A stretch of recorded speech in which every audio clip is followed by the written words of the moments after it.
Okay, everyone, we're going to go ahead and get started here. So good morning, everyone, and thank you for joining us today on Vicom's webinar that we are hosting with Turbonomic titled Automation with Control. We believe it's a powerful title, and it's what we're going to be focusing upon today. And please note, we will be recording this webinar today. My name is Andy Jonak, and I'm Director of Marketing for Vicom Computer Services, and I will be hosting today. Vicom is a full-service multi-cloud infrastructure provider with a 3-decade history of helping our customers drive business innovation through advanced IT solutions, services, and support offerings. Our domains of expertise include IT infrastructure and multi-cloud solutions, networking, operations and service management, security, staff augmentation, and professional and managed services. And that very much includes solutions to help organizations bring automation capabilities to their data center and application environments, which certainly includes solutions from Turbonomic. So let's do introductions for today's webinar. I'd like to introduce Ido Avneri with Turbonomic, who is the Vice President of Pre-Sales Engineering. Ido is our featured speaker for today, and we're happy to have him join us. We hope that you find the webinar and the information presented today to be intriguing and, most importantly, useful, as what we're discussing today is something we see as very significant to the organizations we work with, how to bring automation to their data center and application environments. So some logistics for today. The webinar is 1 hour total, and as I mentioned, we will be recording the session. Our presentations will take anywhere from 35 to about 45 minutes, and then we'll leave time at the end of the presentation for questions. But if you have questions during the webinar, we will stop a few times throughout to give people the opportunity to ask questions, or you can feed them up through the chat window. All attendees will be muted throughout the presentation, but again, we'll unmute for Q&A. So with that said, thank you for joining us today, and let's get going. So IT environments today are increasingly complex. We all know it. We all live and breathe it every day, especially in what we've all chosen to do for a living. We have environments that are on-prem, cloud, or a combination thereof, multi-cloud environments. But because of the complexity of our environments today and where our resources sit, how can we be sure that we're using them effectively and efficiently? The resources we need for our data center environments and application environments continue to grow.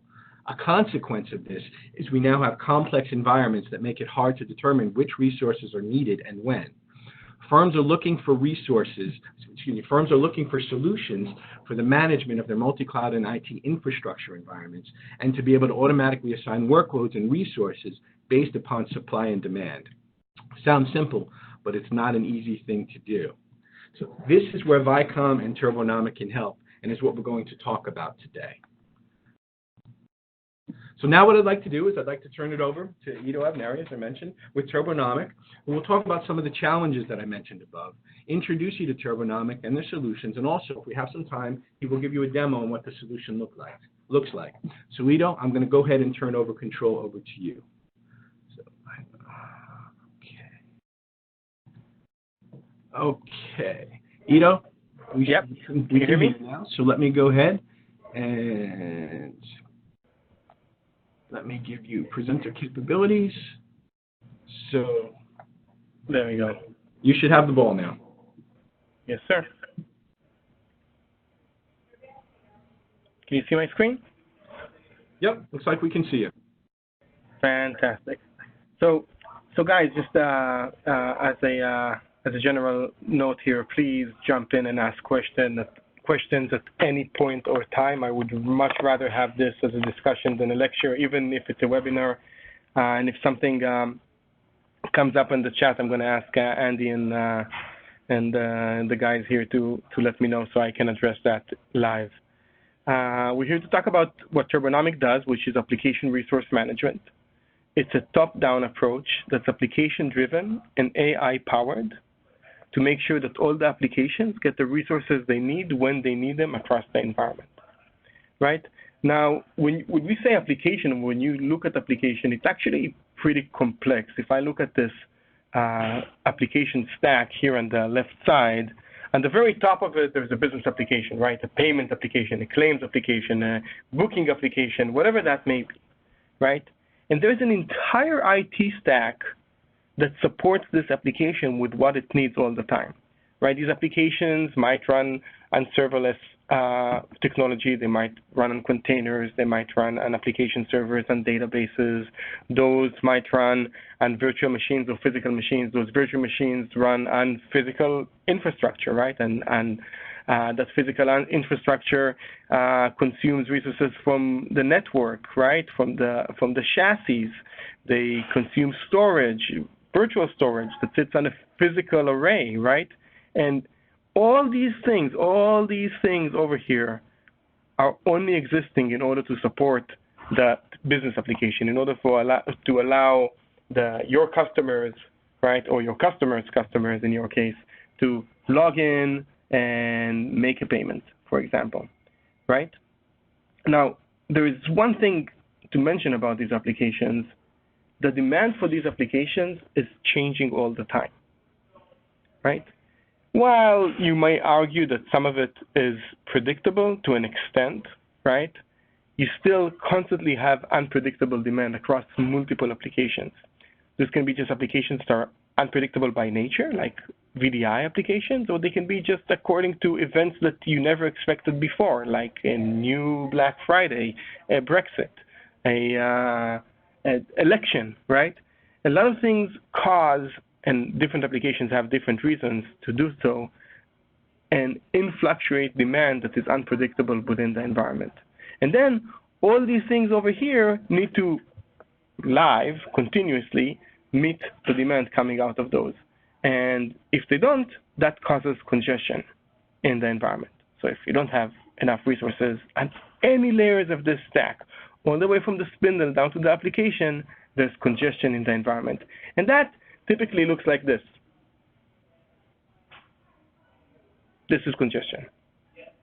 It's users not being able to do what they need to do in their environment. And, you know, in other words, it's basically everything stands still while half of your resources are sitting idle, right? And what we typically end up doing in the IT world is we take tools, we give them to human beings, and we're trying to have human beings handle this congestion, right? Or we just buy a lot of resources, right? I'll buy more expensive pass storage, I'll buy more expensive EBS, I'll buy a bigger hardware, I'll buy more storage, I'll do whatever I need to do in order to make sure that I have enough infrastructure. Of course, that comes with a very big expense. Well, in reality, what you want is a system, like, for example, Waze, that will continuously, live in real time, match the demand and the supply of your applications and your infrastructure, and make sure that every application gets the resources that it needs when it needs it, up and down the entire IT stack, right?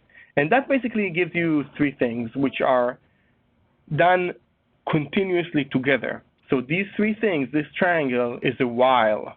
It's not an end, right? Because you constantly manage trade-offs within your environment. You constantly need to assure performance, constantly need to make sure your applications work, but you constantly need to do that within your compliance. You have geolocation policies, you have AJ policies, right?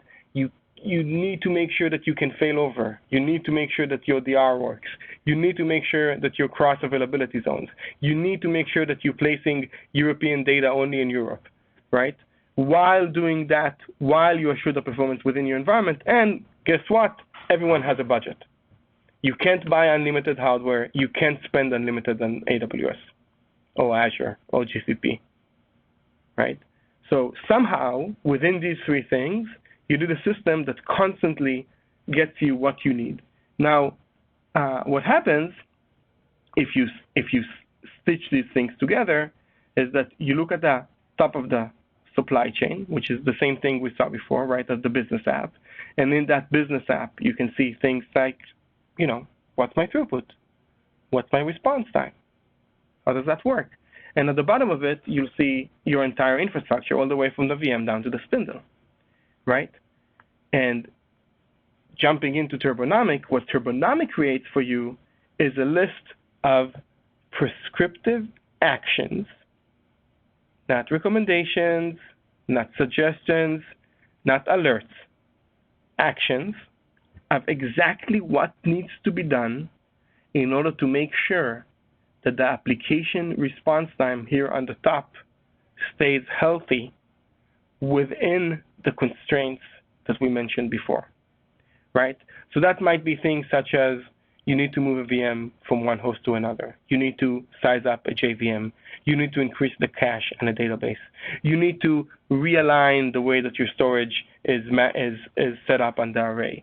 You need, whatever that may be, configure things differently, size things differently, suspend resources, provision resources, move resources, whatever that may be. But these are prescriptive actions that, by the way, our customers act on a regular basis. So they have these actions run in their environment all the time. So we keep this transaction throughput and this response time constantly within the SLA of what our customers want us to run. So we're matching the demand with the supply, and that does three things, exactly like mentioned before. A, it assures the application performance. We assure the response time, we assure the throughput, we assure that your business is being met. B, by continuously matching supply and demand, that means that you only buy the resources that you need when you need them for the applications that you need them. And that obviously depends on the elasticity of whatever the infrastructure allows you, right? But on the cloud, it will mean that you provision for exactly what you need when you need it. On-prem, it means that you take more workload, put it on the same infrastructure that you have running right now, increase your density without sacrificing any performance. And all these things, doesn't matter on-prem, off-prem, are done in a way that continuously matches all your compliance regulations and policies, your AJ settings, your geolocation policies, et cetera, right? So all these decisions will always adhere to all those resources. Now, it's not like, I'm sharing this with you, and it's not like you don't have, your customers have applications and they're running, right? It's not like those don't happen. And I'll share with you that, even though we have 2,000 customers, not a single one of them had a line item for application resource management when we started working with them, right? And a very common objection that we get in Turbo is, I already have a tool that does X. I already had something that helps me configure my heap in a JVM. I already have something that helps me understand my storage latency and my array. I already have something that helps me understand the sizing of my virtual machine in VMware, right? And why is that? Why is that's kind of the mentality of whoever sees this for the first time? It's because when you look at that supply chain that I mentioned before, all the way from the infrastructure up to the application, right? There's many layers there, right? You have, and again, this manages the continuous demand that is unpredictable in the environment. So there's the network, the storage, the host, or the rented capacity, right, from Azure, AWS, or GCP. On top of that, you have virtualization layers, or cloud management, or virtualization management. You might have containers running on top of them. You might have APM tools running on top of those, right? That's very typical for I'll say, 99% of the enterprises, right? And by the way, they often have one of each, right? And it doesn't matter if it's in the PaaS level, the app management level, the infrastructure level, they all already have something that monitors them. And they all already have some sort of tool that helps them with its own database and its own people. They have and by the way, it's actually more segmented than this, right? They have the DBAs, and they have the JVM admins, and they have the storage admin, et cetera, right? Because everyone has a tool. And everything is being monitored, all the way from the temperature of a chip, of a CPU and a host, or the spindle, up to the response time that it takes to log into an application from a remote user on a mobile phone. Everything is being monitored, and everything is being stored separately. And everyone has their own tool to provision, and their own tool to plan, and their own tool to configure. And they're all separate. And to make that even more complex, they're also segmented between different tools, right? So on a enterprise level, chances are that you have VMware and public cloud, and you probably have Pure and whatever, Nutanix or any other type of storage, and you probably monitor your public cloud with New Relic, and then you have a pocket of Dynatrace and a pocket of AppD with some applications, and your container guys are using Prometheus. So it's not only that each layer has its own tool, each layer has its own multiple tools that multiple people learn and multiple people work on with their own separate repository and separate analytics for a single layer in the stack.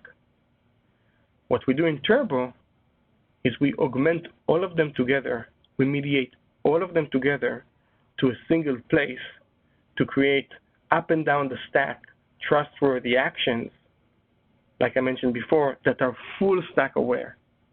So as opposed to sizing a JVM in the context of a JVM, oh, maybe I need more memory, I can size a JVM in the context of, okay, is this JVM sitting on a VM that is sitting on a host that has enough capacity that if I need more memory of it, I'm not going to go into swapping, for example. And you can only do that when you look at all of these things together. I want to pause and ask if there's questions. I have 3 more slides, and then I'm going to go into the demo. Any questions so far? Okay. I've gone ahead and unmuted, so if anybody has any questions, please feel free to bring them forward. Okay. Looks like nothing at the moment. I'm going to go ahead and mute everybody again. And we don't fix all things in the world, but because at the end of the day, you need well-written applications. You need well-architected applications that are written and work, right? If there's a bug in your application, that's the resources that your application don't make a difference, but there's tools to do that. However, we make sure that these well-written applications are continuously resourced in a way that they get all the resources that they need well, so you can assure your application performance, right? Now, why is this important? It's important because when we walk to our customers, they often see, okay, so I have, think about the tree that I showed you before, right? They can say, okay, I have VROPS and I have App Dynamics, so I have resourcing for the VMs and I have application response time, right? But when you have these 2 things separately, then you have 2 tools that make 2 separate decisions in a vacuum, regardless to what the other one is doing.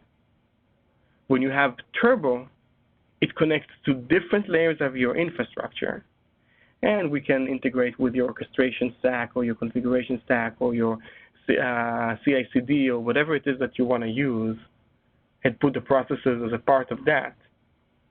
But it's one central place that makes decisions for your environment, right?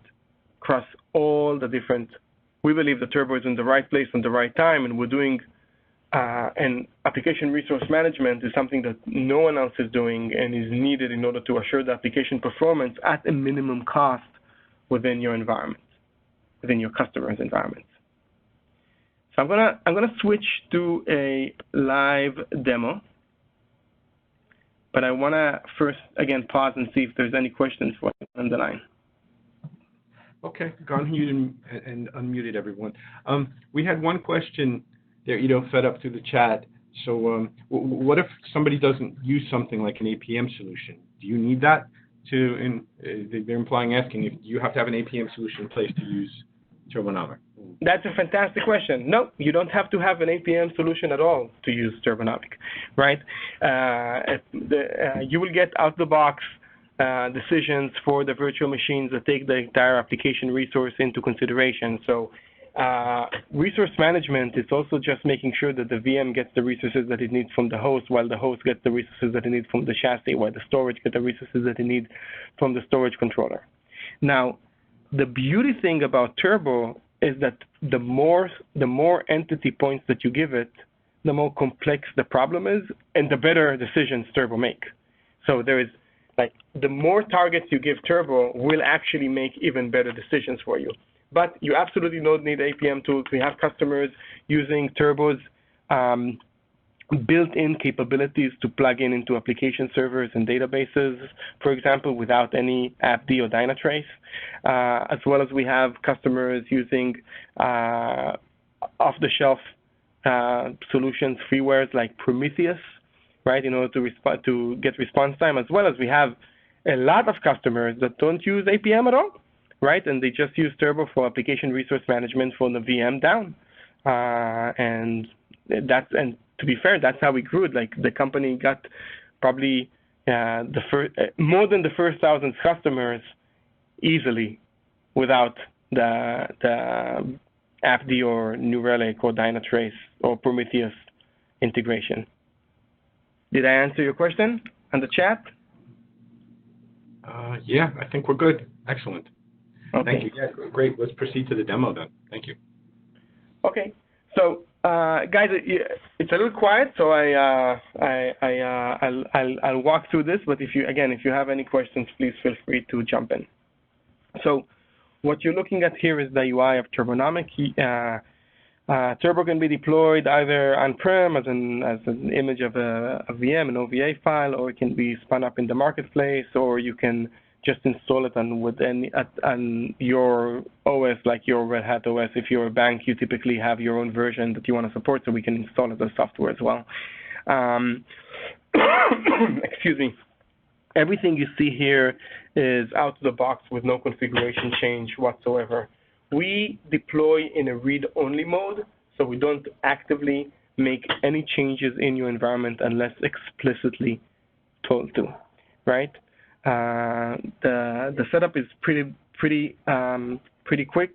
Like mentioned before, everything is agentless, so it's super quick. We always we're kind of religious about using data that is already there, as opposed to trying to collect new data in the environment. So what you're looking here is again the out-of-the-box capabilities. And the first thing I want to show you here is the supply chain here on the left, going all the way from the business application down to the chassis, down to the spindle, right? So in this case, I have business applications, I have load balancers, they sit on application servers or databases, we have containers and container spots in the environment that consume resources for virtual machines that are a part of resource pools, that are sitting on hosts and storage, that are sitting on arrays, that are sitting on chassis and consuming network resources, et cetera, et cetera, et cetera. All these things that you see here for your hybrid estate, right? Notice this is the hybrid estate, is all done agentlessly by stitching your entire environment. Nothing was configured at all for this environment. Now, specifically here, I do have AppD or Dynatrace and AWS and Azure and vCenter and Pure, et cetera, et cetera, et cetera, in this environment. But typically, our customers start with two layers, right? So they'll start with, for example, VMware and storage, or VMware and AppD, or et cetera, or public cloud and some PaaS services, right? RIs and et cetera. But so we typically start with some sort of supply chain, but you don't have to have all these things here to work. Now, as I mentioned before, there is a hybrid on-prem and cloud. So while we don't like to lead with visibility, visibility is definitely something that you get from Turbo in a very meaningful way, right? So I can see here my entire hybrid estate with my 742 VMs that are a part of it, but I can also click and see only my on-prem environment. Or I can also click and see only my cloud environment, right? For example, and the different accounts that I have in cloud, et cetera, et cetera. Now, when I click on, and I can drill down even more and more, right? I can go and look at the individual business application. Again, this can be done either from AppD, or I can group VMs according to tags to make groups, or according to naming convention, or there's a million different ways to do this. But in this case, this is an AppD business application. I can go and I can look at a specific business application and get all the topology of that individual business application. So this is the business application that has two application servers that sit on one VM, by the way, that sit on one host, that consume storage, et cetera, et cetera, et cetera. And I can see the resources for all of them.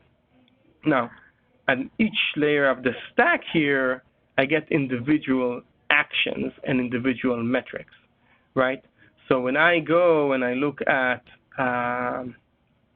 business applications, right, then I would see things such as the response time, the transaction, the peak response time, where are the performance issues, the peak transaction throughput, right, as well as other resources, right?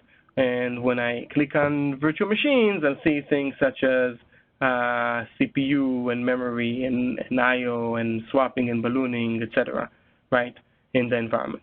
So whenever I go to different areas here, I get different resources that are significant for that.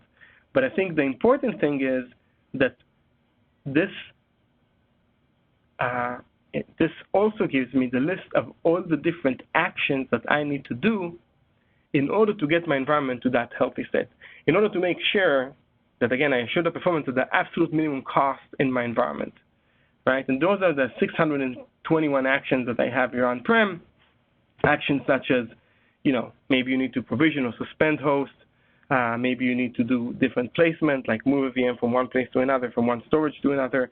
Maybe you need to size up or size down VMs, right? And then if I drill down to these actions, right, I can go and I can see the exact thing that needs to happen, like move a VM from one data store to another data store, or scale up a VM, or scale down a VM, move a VM from one host to another host, right? And we give here a human-friendly reason why we make a decision, right? So we say, when you move this VM from one host to another, this will be the impact on memory and on network and on I/O and on memory provision resources, et cetera, et cetera. But it's very important to mention that when I make this move, I take into consideration the current and the historic demand, averages and peak, all your affinity, anti-affinity rules, all your HA settings. I take into consideration the entire IT stack that supports this VM. So for example, if the decision is to size up a JVM, but it's like I mentioned before, I gave this example before, and that JVM sits on a VM that sits on a host that's out of capacity, maybe I'll actually move this VM to a different host so I can size up the JVM and get more memory out of the new host that I moved the VM to. And that's only 2 layers, right? And it goes on and on. So all these actions are prescriptive actions that manage trade-offs across multiple dimensions up and down the stack. And I can manually select them and apply them from within the solution, right? Or what the vast majority of our customers do is they have Turbo automatically take these actions for them. And the reason that we have 2,000 customers that automate with Turbo is because we take a crawl, walk, run approach with automation. So automating with Turbo is incredibly easy, right? Because basically what the actions themselves are actions taking advantage of APIs that are already existing within your environment, such as sizing, placement, right? So I can go and I can create a new policy, like an automation policy, for example, for virtual machines, and I can say, you know what, let's scope this for a cluster or a subset of my VMs or whatever that may be, right? And there's multiple ways to slice and dice the data, like I mentioned before, and I really hit the tip of the iceberg of the ways to create grouping in Turbo. You can schedule this policy to happen all the time in business hours sometimes. And you can say, for example, from now on, whenever Turbo recognizes that placing a VMs can help me assure performance and a lower cost, automatically take this placement for me. And that's it. That's all it takes to start automating with Turbo. So for example, we had one of our customers, extremely large, tech company that worked with us, that they were running out of capacity completely in their data centers, and they were going to open a brand new data center.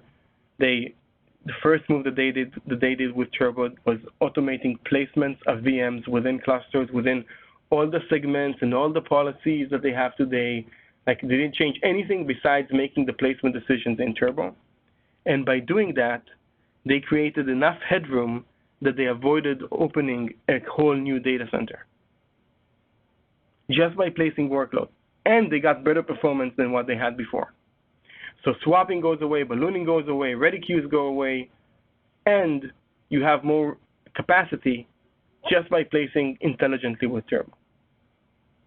And then you can go and you can do other things like automatically size up, size down, or maybe you want to create superclusters, like take 5 clusters that do production for SQL and create one supercluster for them and have Turbo manage the entire environment live across those different clusters.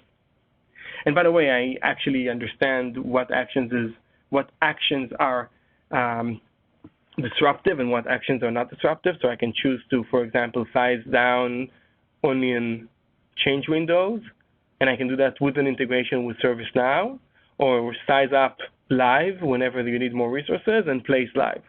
And all these things are incredibly easy to do here, right through the automation policies, right? So going back to my actions, we're looking at on-prem actions, and again, we make these decisions holistically across the entire environment, right, to make sure that you assure performance. So, for example, have here some actions that have to do with application servers. If I scale up a heap on an application server, right, that actually takes into consideration the entire supply chain of that application server. And this, by the way, does not require any APM tool whatsoever. This can be done completely natively with Turbo, pointing into application servers, right?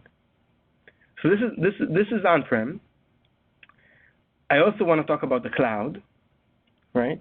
So if I go to the cloud, there's the approach of Turbo around automation and making decisions is the same exact way. Our customers use Turbo in an automatic way on the cloud to assure performance and to reduce the cloud bill all the time by taking action, right? Obviously, the implementation of these actions, the ecosystem is night and day. It has nothing to do with the on-prem solution. So the actions on the cloud will be, for example, the scaling actions in the cloud won't be go to 2 CPUs, 3 CPUs. It will go from a T2 small to a T3A small, or from an M3 large to a T3A large, or et cetera, et cetera. So it will be moving in between families, in between sizes, et cetera, right? So move from an M5 large to an R5A large, right, for example, and the savings associated with it. Now, once again, this is a multi-dimensional, complicated problem, and our customers trust this enough to not only manually take these actions from the system, but to automatically take these actions from the system on like a change window. And why is this a multi-dimensional trade-off problem? Because, again, when you make the sizing, you need to look at average and historical peaks. So we understand, the peak over 30% over the last 30 days, 60 days, 90 days, whatever your business cycle that you want to manage, and you can set how aggressive you want to be, like the percentile of sampling that you want to look at, or not sampling, we sample 100%, but the percentile of utilization metrics that you want to look at. Or, for example, when you go from one family to the other, then one CPU doesn't equal the same CPU capacity on the other one. And we understand the actual ECU or ACU, the performance of the different families on AWS or Azure, right? Or, for example, we understand the RIs, the reserved instances, across all the accounts. Right, so the way and Azure and AWS are a little bit different, and we support both of them in that term. But in both cases, the way to manage RI is anything but RIs, is anything but straightforward, right? So if you buy an RI for one account and you use a consolidated billing account, which, any enterprise will use, right? Then if that RI is not used in one account, it will be used in a different one. And our sizing decisions are actually RI aware. So I know that when I go from M5 to an R5A, for example, there is no change in the RI coverage. But our customers will sometimes see actions such as size up for an RI. So you're sizing to a theoretically more expensive instance, but you're utilizing a reserved instance that is not being used, for example, right? Or on the cloud, you actually don't get all the resources all the time, right? So it's very common not to get memory metrics out of AWS or Azure, and we need to be aware of that. And our decisions are very conservative, right? So if I don't get memory metrics, like I don't get in this case, I'm just going to assume that you use all of them, and we still generate significant savings to our customers without actually getting the memory. And if you get the memory and you enable the memory and we can help you do that, you'll probably get even 30% more. But the actions are always trustworthy to the point that you can automate them. As well as we understand the limitations of these actions, right? So I can't do anything I want. If I only want to go from a T2 small to a T3 small, then I need to enable NVMe on my T3 instance, on my T2 instance. I can do that, but if I'm just going to try and change this automatically, the application won't come up. Right? So you can see that this has some prerequisites associated with it, and I can't actually just execute it. So there's a lot of difficulties in making RI decisions for buying, sizing according to the RIs that you have right now, projection around what you're going to use before, and doing that live in a way that makes sense on the cloud. And it's not only sizing, right? There's multiple other actions that you can make on the cloud, such as deleting idle workload. That makes a huge impact on the cloud. And AWS, by default, when you spin up a VM, if you terminate it, the storage doesn't go. So we need to make sure that we delete storage that you're not using. Or how do you use your ABS tiers? Right, so AWS has 7 different EBS tiers, and those differ from each other in pricing, in performance, in versatility, in what you pay for, and capacity of IOPS per gigabyte, etc. We understand all these, and we can say, okay, we only want to use IO1, which is the top most expensive tier, when you actually need it. And when you don't, why don't I automatically move into GP2 or even standard storage?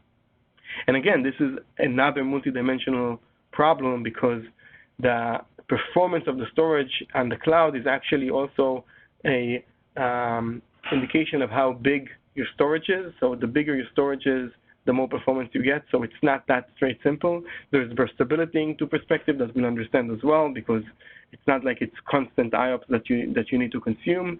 But the idea is to use the cloud elasticity in a financial way that makes sense for you, and only pay for top tier when you actually need it and not pay for it when you don't need it, and make sure that your applications perform with the resources that they need, because at the end of the day, if that's not going to happen, we wouldn't be able to execute any of this because it doesn't matter.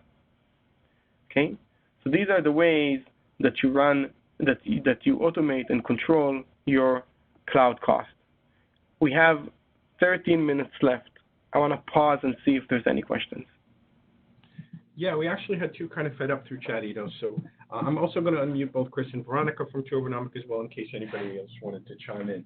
One of the questions was, do you support bare metal servers? When you looked at it, you show both on-prem and cloud, but what if you're not using virtualized machines or whatever, I assume is what they're asking. Yeah, so there's 2 use cases for supporting bare metal servers in Turbo. One is just for the context of a cloud migration.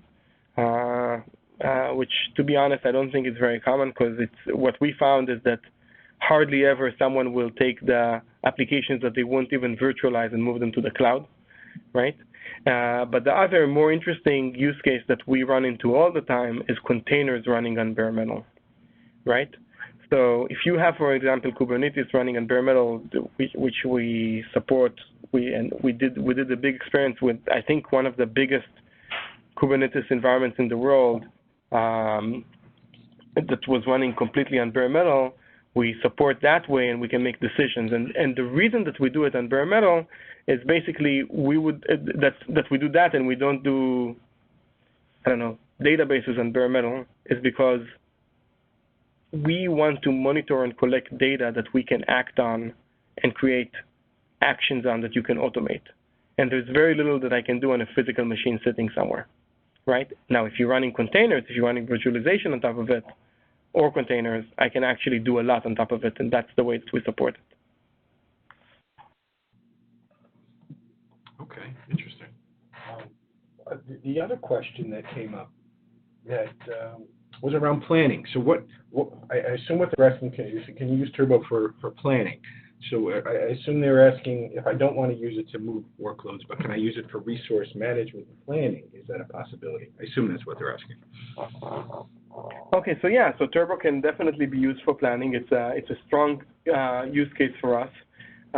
We have multiple what-if scenarios that you can run in Turbo, but basically you can simulate anything from adding workload, removing workload, increasing demand, reducing demand, infrastructure updates, moving from on-prem to the cloud, moving from cloud to on-prem, moving between cloud providers, migrating workload, creating superclusters, et cetera, et cetera, et cetera, right? We have a very, very, very rich planning capabilities in Turbo that is widely used with our customers. It's one of the most used capabilities of the solution. For example, I don't know if there's a specific plan in mind. I can go and I can help plan for a cloud migration, right? So I can go and I can say, I want to take a group of entities on-prem, like these VMs, and I want to migrate them to AWS or to Azure, or maybe to a specific region in AWS or Azure, or maybe for a group of them. And there's a lot more advanced configurations that you can run here around. Do I want to buy RIs? Do I not want to buy RIs? Et cetera, et cetera. And this will come up with results for me that say, okay, if you do a lift and shift in your environment, right? If you just do a lift and shift in your environment, you're going to end up paying X. If you go with Turbo and you let Turbo actually migrate your environment, you're going to end up paying Y, right? So this is the allocation plan. In this case, for example, it actually came up that I need to invest a little bit more to assure the performance of my environment, but this will give me the list of all the different families that I need to use, all the different instances that I used to use, all the different storage that I need to use, what RIs should I purchase, and so on and so forth. But I can do the same and by the way, another interesting here is to see the impact of on-prem, which is, in this case, this was simple because I basically took an entire environment and moved it to the cloud. But very often you take a subset of your applications and move it to the cloud, and you want to see, is there any infrastructure on-prem that I can take away as a part of migrating this to the cloud, right? So this is a super powerful capability of Turbonomic. Now, all the actions, all the decisions that Turbo gives you, for example, if you plan for an quote-unquote on-premises optimization, they assume that you will continuously take the actions that Turbo generates for you after. So what I wouldn't do is I wouldn't take Turbo, say, okay, this is the amount of infrastructure that I need, and then buy the infrastructure and not use Turbo to manage it, because to be honest, that's probably very risky, right? So when you plan for Turbo, we plan by taking a snapshot of the environment and using the same engine that runs live across that modified snapshot of the environment or same snapshot of the environment. So we can stand behind the results because we're constantly going to take actions in the background once you go through the transition, whatever that transition is, right? And we went through a bunch of examples here: migration, adding workloads, removing hardware, and adding hardware, DR scenarios, etc. So that's a great question. Okay, excellent, thank you. Okay, I'm going to go ahead and grab the ball back and finish up and continue my part of the presentation. So I now have control. All right, thank you so much. Great presentation and excellent information. So everyone, let me take a quick minute just to tell you who we are, so everybody has an understanding of that. The organization that I'm part of is Vicom Computer Services, and Vicom is a full-service multi-cloud infrastructure provider with a 3-decade history of helping our customers drive business innovation to advanced IT solutions, services, and support offerings. And our domains of expertise include IT infrastructure and multi-cloud solutions, networking, operations and service management, security, staff augmentation, and professional and managed services. Our solutions and offerings can help organizations wherever they sit in regards to the maturity level of their IT environments, their solutions, or their overall needs.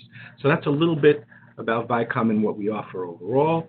And now what I'd like to do, we've had some questions asked. I wanted to basically throw it out there and give people the opportunity to do some more questions if they would like. Let me just make sure I have the ability to unmute everybody if we need. So if anybody has any questions, please feel free to bring them forward. I don't think we have any, but one thing we did want to mention. So you talked about a lot of different things, in terms of what the solution offers. If a customer wanted to get started and see what it's all about, you have the ability to do evaluations, let customers try it out. If one of you from the team could explain that, please. Yeah, I can take that. We definitely have the ability to run evaluations. We obviously want to work with anyone that wants to evaluate Turbo and kind of understand the use cases and why it is that we want to install, because we want to make sure that we use your time, our customers' time, our prospects' time in a way that actually answers them. But it's very typical to run proof of concept with Turbo. The vast majority of our customers evaluate us in the POC before they buy us, and for all of them, we try and understand the actual use case before we jump in and install. Okay, excellent. Understood. Okay, well, thank you for attending our webinar this morning, and we hope that you found the information useful and, most importantly, relevant to your organization and what you're doing today. You will receive an email from me or your account manager in the next few days, but in the meantime, if you're interested in hearing more about Turbonomic or anything else that Vicom does, please feel free to contact me or your Vicom account manager. My contact info is on the slide here, and I will leave it up for the next few minutes. We want to thank you again for joining us, and please feel free to share your feedback on the webinar as well. Thank you for considering Vicom, and have a great day, everyone.